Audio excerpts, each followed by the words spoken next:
नमो नमो मित्रों, मैं आपका स्वागत करता हूं आज के इस वीडियो में।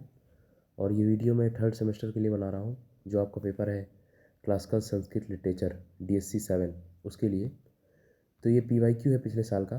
जैसा कि आप जानते हैं NEP के बाद थोड़ा सा PYQ चेंज हुए हैं, कुछ क्वेश्चन का पैटर्न बदला है। पहले इसमें 3 तरह के नाटक पढ़ाए जाते थे संस्कृत ड्रामा, लेकिन अब 2 ही पढ़ाए जाते हैं।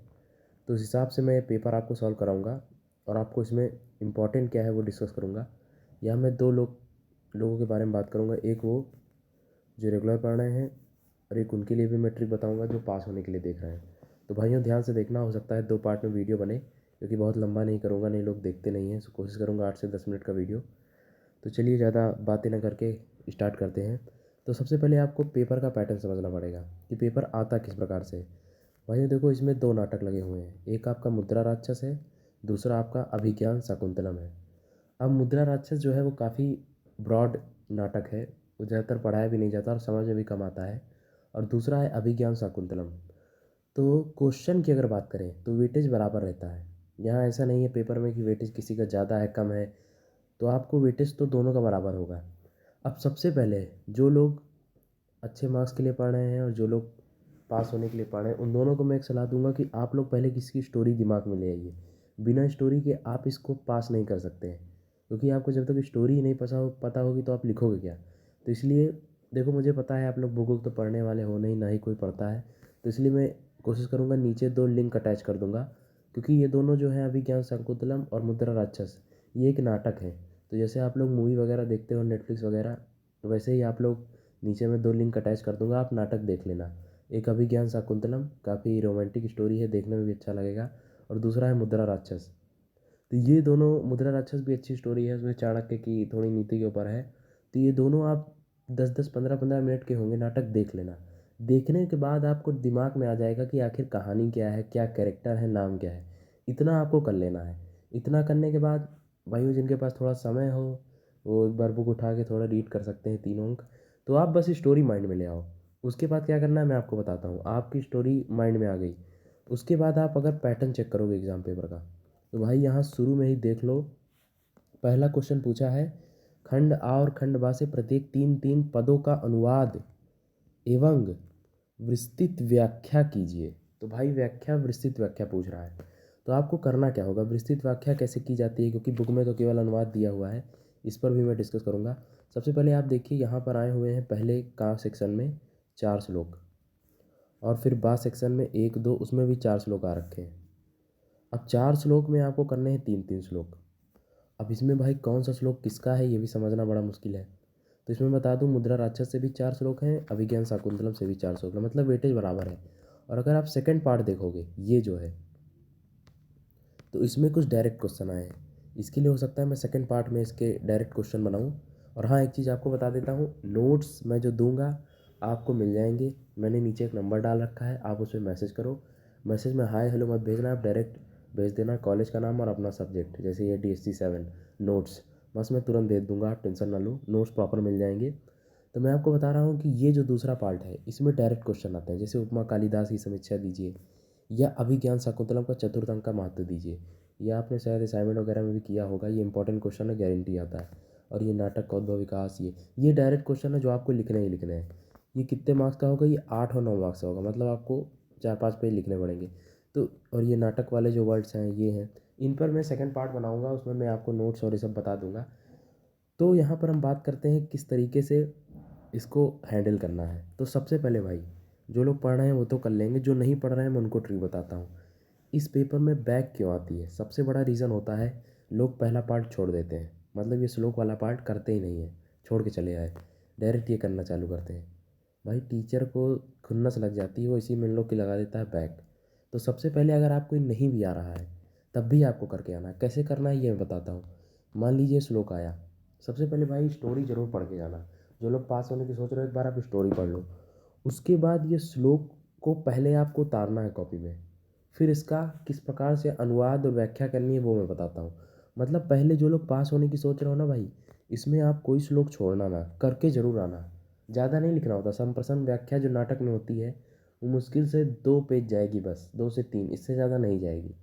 कहानी समझ लोगे तो आप लिख जाओगे, समझ रहे हो ना। अब मैं बताता हूँ अनुवाद कैसे होना है, व्याख्या कैसे होनी है। ये आप आओ, ये आपका पहला क्वेश्चन है, ये वाला श्लोक, प्रथम न खातु विघ्न। दिखा देता हूँ एक बार, ये देखिए, ये वाला मैंने उठाया है, इसको पहले देख लेते हैं। थर्ड वाला श्लोक क्या है, पारम्भे न खलु विग्रभेन निचयी, और इसी का मैंने यहाँ व्याख्या कर रखी है। अब इसको समझते हैं। देखिए ये आया आपका श्लोक। अन्वय, अन्वय आप लोग छोड़ सकते हो, जिसको आए करें, नहीं कोई दिक्कत नहीं। आपको सबसे पहले यहाँ थोड़ा सा संदर्भ देना पड़ेगा। ये देखो, ये शुरू में आपको डायरेक्ट व्याख्या हिंदी अनुवाद नहीं करना, आपको थोड़ा संदर्भ देना पड़ेगा। जैसे यहाँ लिखा हुआ है, मुद्रा राक्षस संस्कृत भाषा का एक ऐतिहासिक नाटक है। इसकी रचना विशाख दत्त ने की है। यह नाटक सम्राट चंद्रगुप्त महाराज भारत में सत्ता अनेक आने से, इसमें 7 अंक हैं। ये सब इंपॉर्टेंट पॉइंट, इसमें 7 अंक हैं। दूसरे अंक से लिया गया है, जिसका नाम है भूषण विग्रह।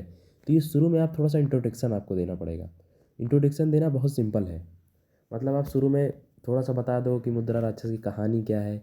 शुरू में 3-4 लाइन तो आपको इसकी भरनी है। ऐसे ही संप्रसम व्याख्या होती है। उसके बाद आप डायरेक्ट अनुवाद करोगे, जो नीचे अनुवाद है। आमात तब भी पारम किया छोड़ा गया, देखे निसंदेह विघ्नों द्वारा मनुष्य।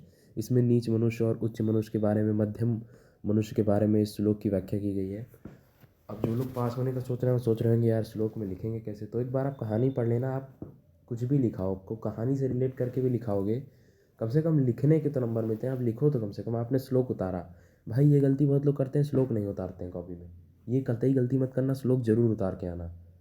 सही बता रहा हूँ। जो लोग 9 पॉइंटर की सोच रहे हैं, मतलब 9 CGPA वाले सोच रहे हैं, और जो पास होने की सोच रहे हैं, दोनों को सलाह है श्लोक जरूर लिख के आना। बहुत ज़्यादा टाइम नहीं बर्बाद होगा। कई लोग ऐसे डॉट डॉट डॉट डॉट लगा देते हैं, सब फालतू चीज़ है भाई, लिख के आओ। सिस्टम होता है, तो ऐसे ही तो पेज भरेंगे, नहीं भरेंगे कैसे। तो आपको क्या करना है कि श्लोक लिखा है, आप ज़्यादा से ज़्यादा 2 लाइन जाएगी। उसके बाद आपने अन्वय छोड़ो, आप संदर्भ लिख दिए कि मुद्रा राक्षस एक ऐतिहासिक कहानी है। इसमें चाणक्य और चंद्रगुप्त के समय की साम्राज्य के बारे में बात हुई है। इसमें 7 अंक पाए जाते हैं। इस तरह आपको 3-4 लाइन भर देनी है। उसके बाद आप डायरेक्ट अनुवाद कर दो।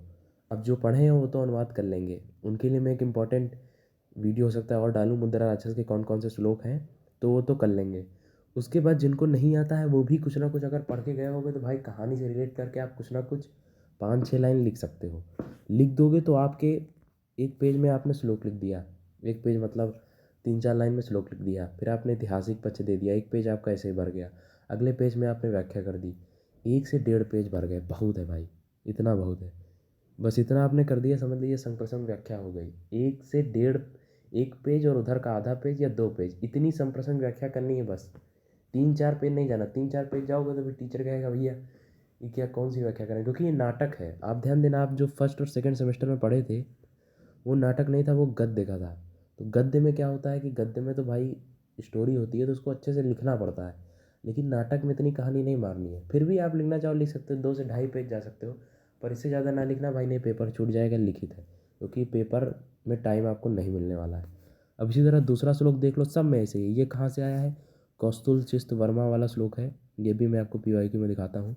ये पहला श्लोक का है, पहला श्लोक है ना, ये कौतुल्य से। अब इसमें अगर आप देखो तो इसमें भी वही पैटर्न फॉलो हो रहा है। सबसे पहले संदर्भ लिखना ही लिखना है। संदर्भ में आप लिख दो, मुद्रा राक्षस संस्कृत भाषी का ऐतिहासिक नाट है। विशाख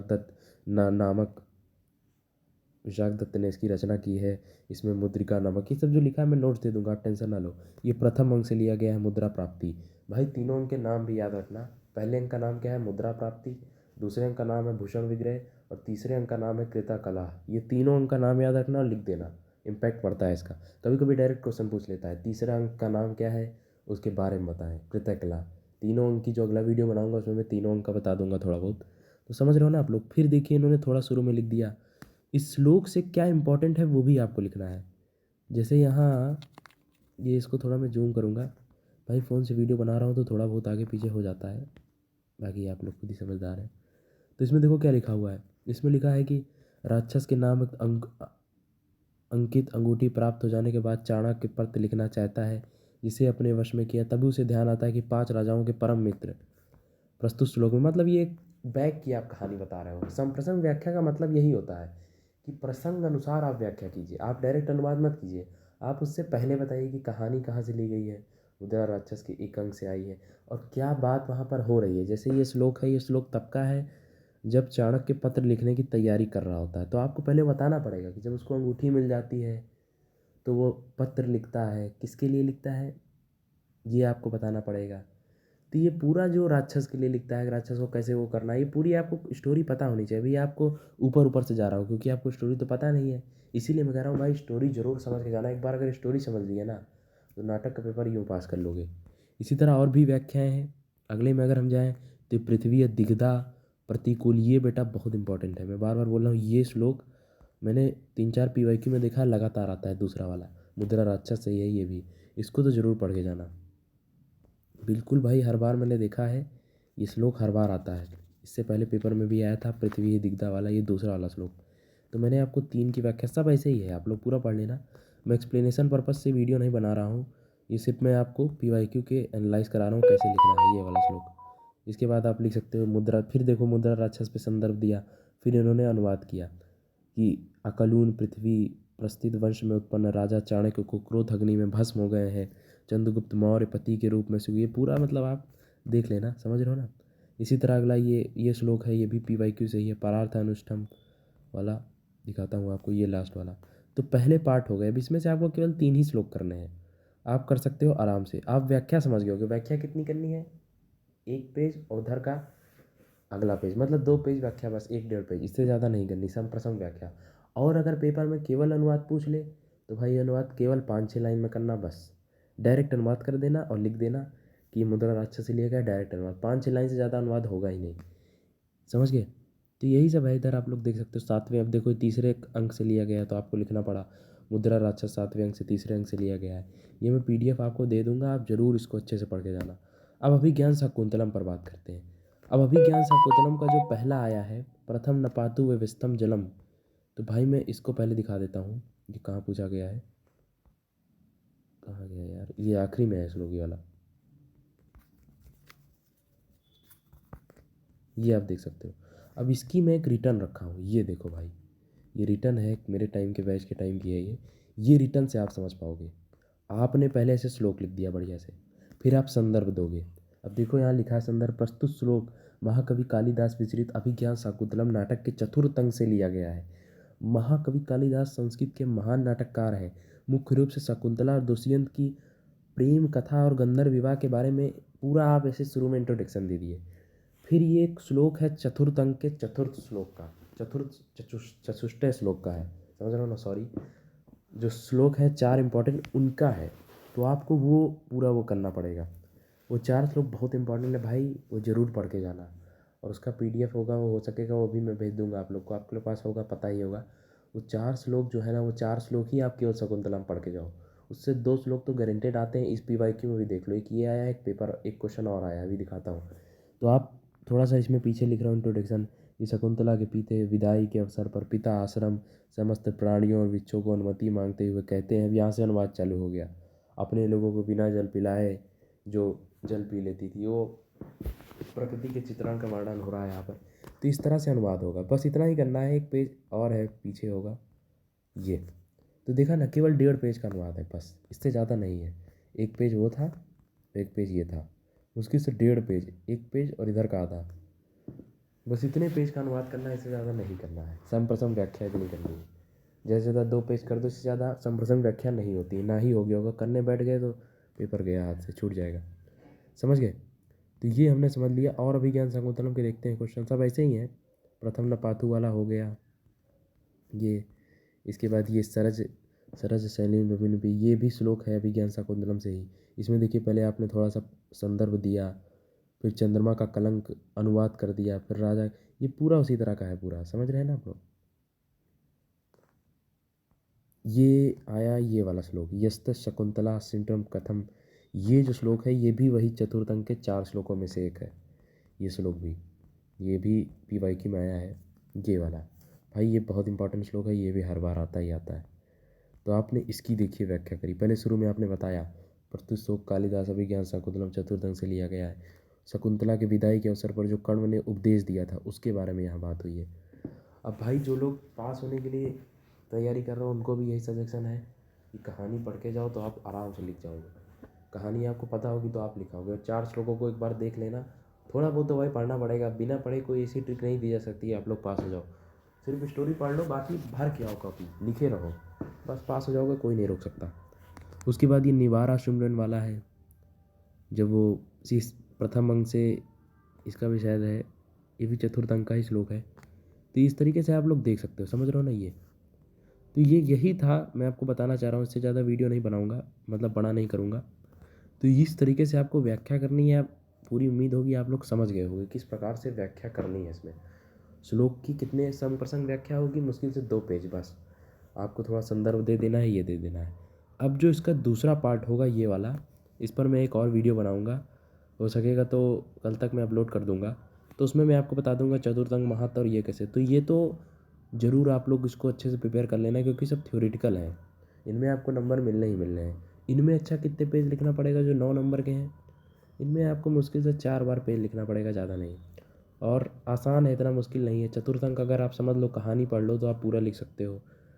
तो यही आपको करना है। बाकी छोटी मोटी जो नीचे व्याख्याएँ हैं, ये भी मैं PDF इसकी दे दूँगा। तो समझ गए होंगे आप लोग, उम्मीद है आपको समझ में आ गया होगा। थैंक यू देखने के लिए, और कोई दिक्कत हो आप पूछ सकते हो, और आप मुझे टेक्स्ट करना, मैं नोट्स दे दूँगा। Thank you so much.